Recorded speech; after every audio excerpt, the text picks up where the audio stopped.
So we finished off our book Tornado, chapter 1. We left off with Pete. He was getting ready to tell a story. Do you remember what he was going to tell a story about? Kaylee. His dog. His dog. What was his dog's name? Tornado. Tornado, right? He had a dog named Tornado. Can you remember why was Pete going to tell a story about his dog Tornado? Kaylee. To help the family cheer up. To cheer up the family, to get their mind off of the impending storm, the tornado that was getting ready to approach their house. Okay, so page 6, chapter 2. What's the title of this chapter, everybody? In the dog. Everybody, what's the chapter called? In the doghouse. Good. Okay. At breakfast that morning, I remember my mother looked up from the stove, took a breath, and said, I smell a storm. I shivered a little because my mother's nose was always right. My daddy said, Well, you kids better stay close to the house. Good. The morning went by, slow and scary. We did stay close to the house. Folks didn't call our part of the country Tornado Alley for nothing. Along about lunch, it hit. Only there was no warning like we had today. Now remember, this is Pete telling a story about when he was a young boy. And this is where it gets a little bit confusing because it goes back and forth a lot. Now stay with me, everyone. I want your finger tracking where we're reading. So if your eyes aren't in the text, please stay with me in the text.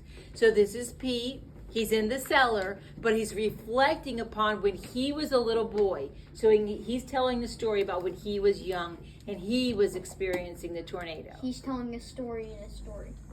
Yeah, that's what makes it a little bit confusing. That's why I wanted to stop and give you this background information. So Pete is telling a story about when he was a little boy. Okay? So there was no funnel cloud, no nothing. 1 minute we're eating beans and biscuits at the table, and next there was a roar, worse than a train, worse than 100 trains. And then there came a terrible tearing sound, like the world was being ripped apart. I can still hear it in my mind. I looked up and I saw sky. The ceiling was clean gone. There was the sky. The tornado had torn the roof off the kitchen and left the food on the table and us in our seats. My daddy was the first to be able to speak, and he said, Well, I'm sure. Surprise. That was how we all felt. We looked at our arms and legs to make sure they were still hooked on us. Then my father pushed back his chair and said, Let's go see the damage. Outside, the yard was not our yard anymore. The tree with the tire swing was laid flat. The tops of all the pine trees had been snapped off. A doghouse I had never seen before was beside the well. A piece of bicycle was here, the hood of a car there. I stepped over somebody's clothesline that still had some clothes on it. The roof of the kitchen lay at the edge of the garden. It was folded shut like a book. We walked over there. It was about time for Oops. Remember those quotation marks we talked about up here, boys and girls? So that's where you stop reading, and then it's my turn. My daddy said he always tried to find the good in something.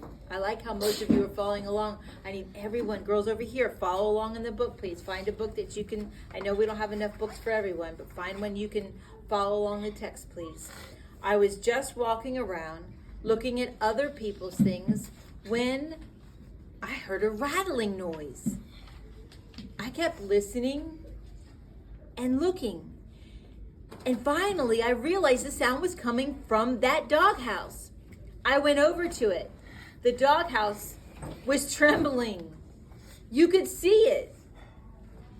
It was trembling. It was shaking. It was doing everything but having a fit.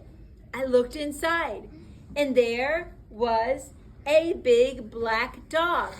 He was panting so hard, I could feel his breath.